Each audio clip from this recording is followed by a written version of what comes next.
From now on, our troubles will be miles away.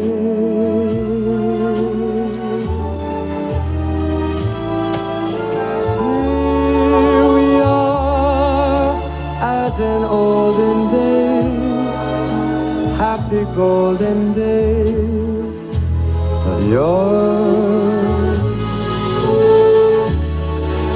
Faithful friends who are dear to us, gather near to us once more. Schwing Dynasty, welcoming you guys. It is good to be back for a little preview show. I'm trying to make sure this music can be heard in the background but isn't too loud for me, you know? It is Christmas time. It's the time for giving and the time for perpetual hope. And here we are at the Schwing playoffs for another season of perpetual misery for a lot of us. I'm excited to be here in front of you guys, in front of my tree, in my special Schwing getup here. Yeah, I wore this to work today. That was exciting. The kids loved it, of course. They were pumped. I know I'm not wearing the hat right. I like it like this. This is not how Buddy wears his. He wears his way back. But I kind of like it like this for our little video here today. It's also quite warm. Really nice skull shape is what I realize sometimes when I wear things like this. I have a very nicely shaped head. So, anyways, guys, I'm happy to be back in front of you. Happy to get a video rolled out here before the Thursday night game. My dog might get in the way here a couple times. I don't know. He's over there chewing on a stick right now. Anyways, gonna do well, first let's start with some best ball rundown. I know it's been a while since I did best ball rundown, and it's actually different standings than I thought it was compared to last time I did it.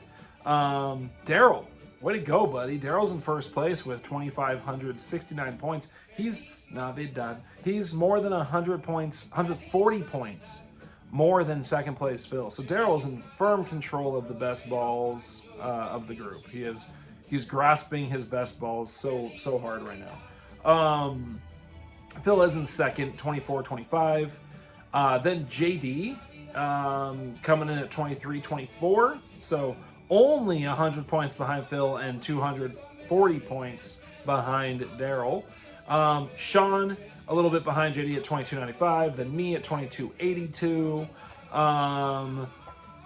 Bert at 22.14, Steve 22.08. So we're all within that. The last four people are all within 100 points of each other.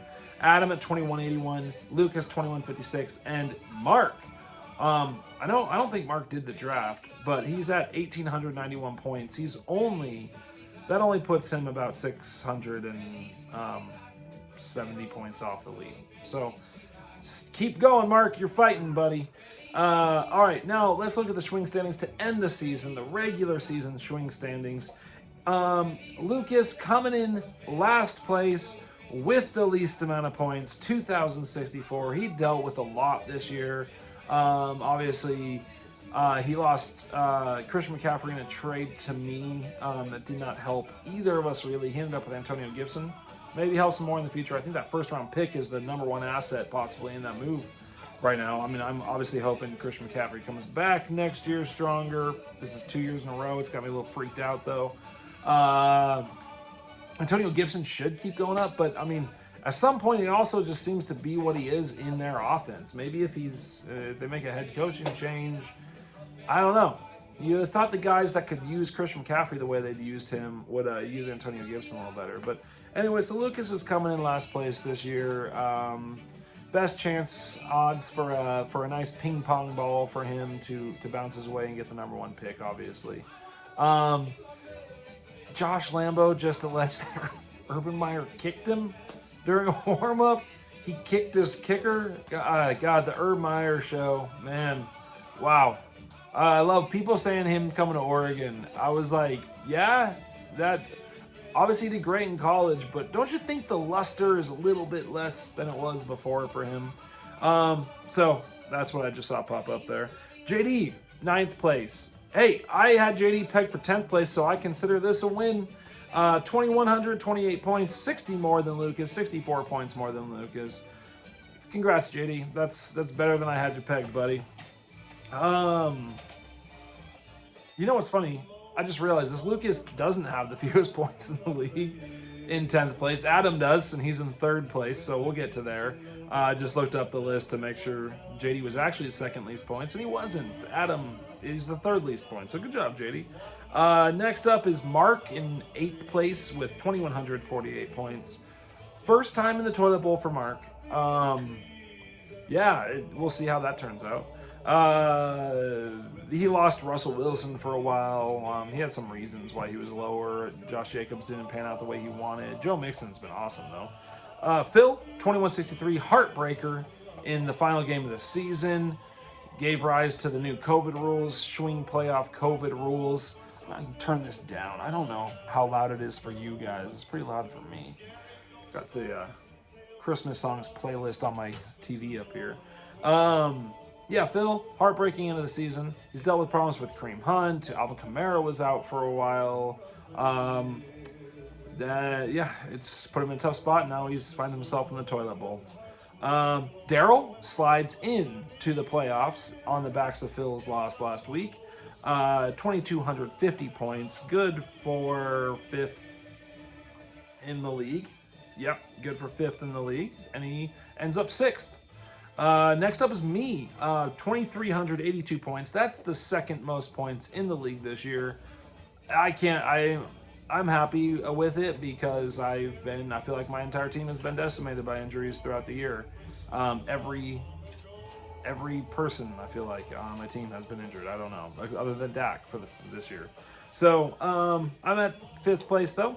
Steve, 2312. We know Steve's situation. Deshaun Watson. That's been brutal for him. Trying to figure out that situation and working with Sam Darnold and Tua and these other quarterbacks that he's got on his roster. But Steve still ends up with 2,312 points. That's good for 4th most in the league, and he ends up at 4th. So that's one of the only places that it really lined up well. Adam, 3rd place in the league, last place in points, 1st place in our hearts. And our charts, I should say. I think that was charts I was supposed to say there. Adam, 2,031 points. Only 700 points less than, a little less than 700. Okay, it's like 680 points less than our 1st place team of Sean. So Adam slides in, storms in on the backs of just devastating defense. 2,031 points into 3rd place. First time in the Schwing playoffs. Here we go. And he's favored in his first game. We'll get to that, though. And then we got our 2 teams on bye this week. They are bye fabulous guys here.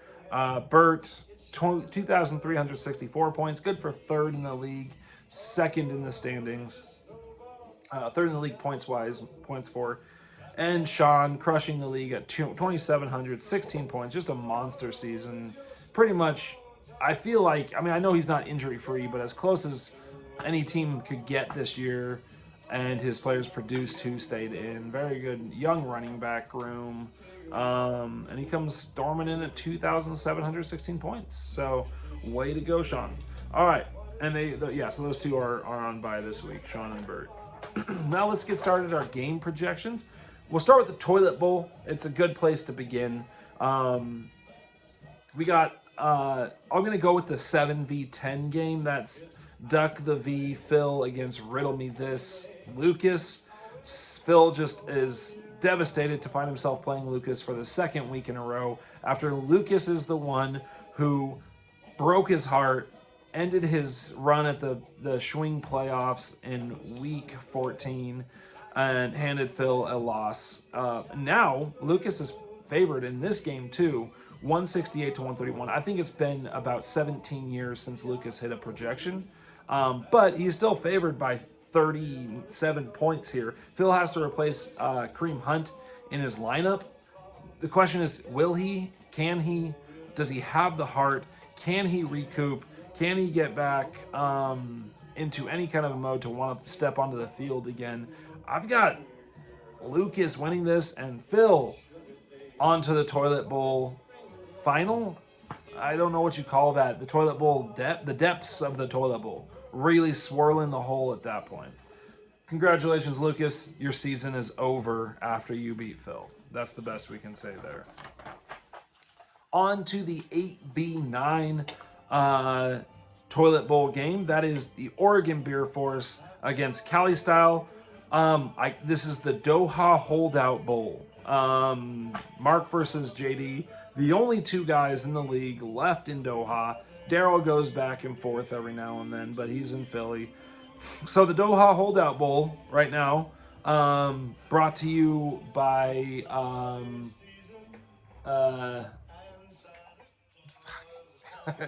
I can't remember any products from Doha suddenly. I'm trying to think of, there was this milk company that was really good. I like Baladna. Here we go. The Doha Holdout Bowl brought to you by Baladna. Baladna Doha Holdout Bowl.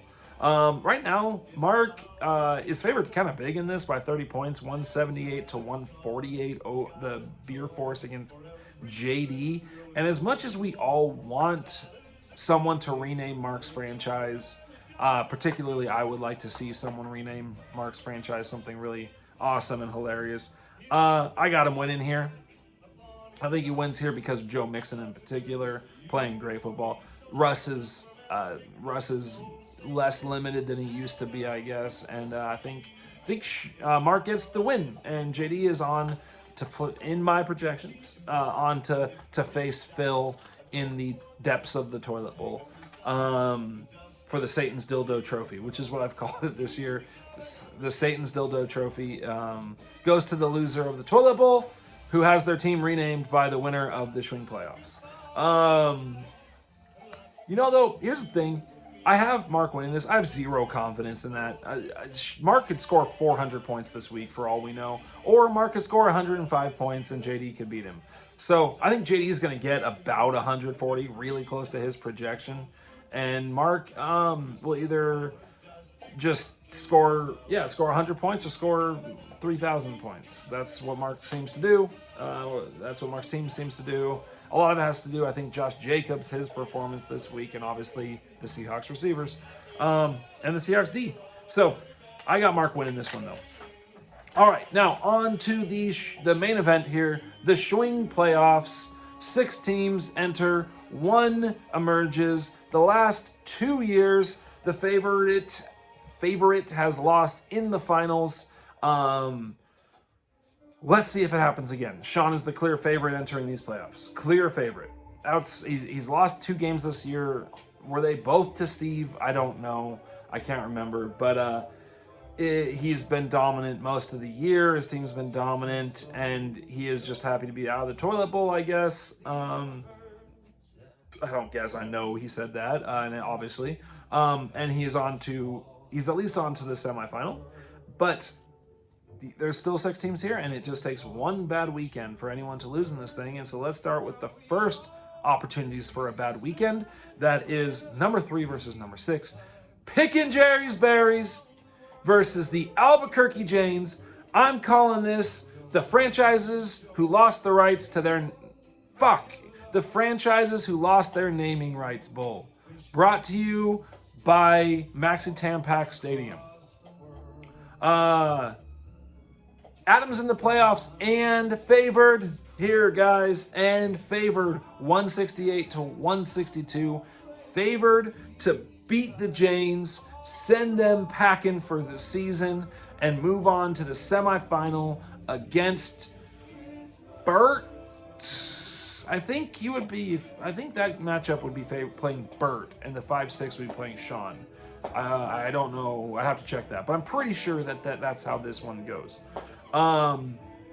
Daryl, it all comes down to the stack. The stack has been Daryl all year. When it hits, he wins. When it doesn't, he struggles. The stack is playing the Chargers. If you don't know what the stack is, that's Patrick Mahomes, Tyreek Hill, and Daryl Williams. That's who he's rolling out there. And they play the Los Angeles Chargers on Thursday night. We're going to know a lot about this playoff matchup tomorrow night. We'll know a lot about each person's chances in this matchup by tomorrow. Adam is going with Zeke, James Conner, and Elijah Mitchell. Suddenly has 3 very, very capable running backs. Adam, maybe don't start Jeff Wilson too. I don't know how that's gonna work out. I guess if Mitchell doesn't play, Jeff Wilson's there, but I don't know who's on his bench to replace him with. But I would hope not to have to play both of those guys. Although San Francisco running backs, they both could score a touchdown, and that's all you need here to possibly win is just to hit even close to your mark. So this is tough. This is a tough matchup. I'm gonna pick Adam. You want to get nuts? Let's get nuts. I'm picking Adam here, going for that crazy season to continue. Let's get wild, guys. Let's drink some eggnog and turpentine and light some shit on fire and send Pickin' Jerry's Berries to the semifinals. Beat LA. No, that's a different franchise. Beat Albuquerque. I'm not rooting against you, Daryl, but I'm just rooting for... Some people just want to watch the world burn. Guys like that wear outfits like this just want to watch the world burn, and I want to see Adam in the semifinals. Let's get it done. All right. Now, time to get real serious here. Game of the week style. Schwing playoffs. Game of the week. 4 versus 5. Baylor Broncos against this guy, Lord of the Schwings, back in the playoffs, snuck it in there. Thanks, Phil and Daryl, for losing too. Appreciate that, you guys. I only need one of you to lose, but you both lost for me, and I appreciate that. Because I got my ass kicked by Bert. I did. All right, this is a good matchup. Right now it's projected me as the favor with 181. I know it says 184 on Schwing if you look on Sleeper. If you look right now, it's 181 to 173. But I have to replace Tyler Conklin with Darren Waller with Tyler Conklin probably. It's not sound like Darren Waller's practicing. They play on Saturday. Doesn't have that extra day of rest. So I'm probably gonna have to swoop Conklin in. I don't love that, but it's what's gotta happen. So it's right now I think gonna be about 181 to 174. There's a chance I get Darrell Henderson back. I don't know what that means exactly, how they will use him, but right now the projection's 181 to 174. I've got a clear edge, technically, theoretically, on paper, at the quarterback room. Dak versus Tua, but Dak has been letting me down. I'm considering switching to Taysom Hill in this matchup, but he's playing Tampa Bay. Taysom Hill's running quarterback. It's wild. This is the playoffs. I hate these decisions. Dak 28, Tua 24 for Steve. I'm giving myself the edge slightly there. Running back, he's got Eckler, may or may not play, and he's got Brandon Bolden, may or may not matter.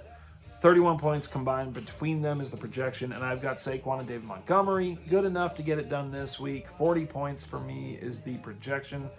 I'm probably coming in a couple points under that just based on how those guys have been. Still favors me. Wide receivers, he's rolling out Devontae Adams. Ding ding, winner. Renfro and the Beazles, and he's got about 52 points projected. I've got Keenan Allen on Thursday night. I really wish it was a Sunday game since he's in COVID protocol. I think he'll make it out, but that's not a guarantee, and if it doesn't, that's a huge loss for me. Probably Marquise Brown and Chris Godwin, definitely Chris Godwin, for about 50 points. So Steve's got about 52 points. I've got about 50 points with wide receivers. If Darrell Henderson plays, it's going to bump either Jalen Waddle or T. Higgins into possibly that Marquise Brown spot. Tight ends, clear. He's got Kelsey. I've got Conklin. Kels over Conk, 17-9. Steve wins the tight end matchup. If I win that, the game's over. I mean, yeah, if Conklin matches or beats Kelsey, this matchup is over. I win. But right now, he's got Kelsey. I've got Conk. So, honk. That's all. He wins that tight end matchup. In the flex right now, it's Claypool and Judy for Steve, getting about 25 points. Based on, I'm hoping what happens is Steve gets a few points and decides to kneel and indicate a first down and forgets to play the rest of the game, and he loses because of that. That was weak-ass Claypool's trash talk. Just rewind that. Forget I said it. I tried. I didn't come in prepared with that joke. I saw it on the... Not even a joke. It's just terrible. It's trash. I saw his name, and I was like, oh, yeah, I should make fun of that somehow, and I did not hit the mark. I blame the tightness of this hat. And the tights. I am wearing tights. Yeah, there we go. Again, I wore this to school today. I'm hoping I have a job tomorrow. In the flex, I have Jalen Waddle and T Higgins. I'm losing it, guys. It's falling. It's coming off the tracks here. I've got Waddle and Higgins for 30. That beats Steve's flex of Claypool and Judy. If I get Darrell Henderson and he's a starter again, I beat him by even more in the flex. And I got myself winning this game. Why not? It's the playoffs. Can't pick Steve. Fuck you. Not fuck you, Steve. Fuck you picking Steve. Fuck that action. Fuck you, that action. So, all right, guys. That's it. It's playoffs. It's what we live for. Well, it's what I live for. The rest of you guys have lives? Yeah, that's the word. Lives. It's been so long. All right, fellas. I will call you in 5 minutes. Okay? Bye-bye.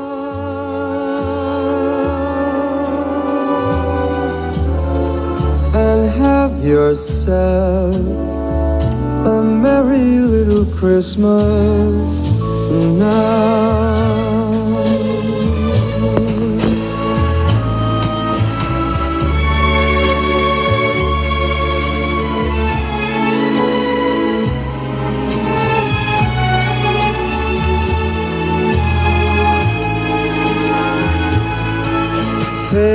Faithful friend.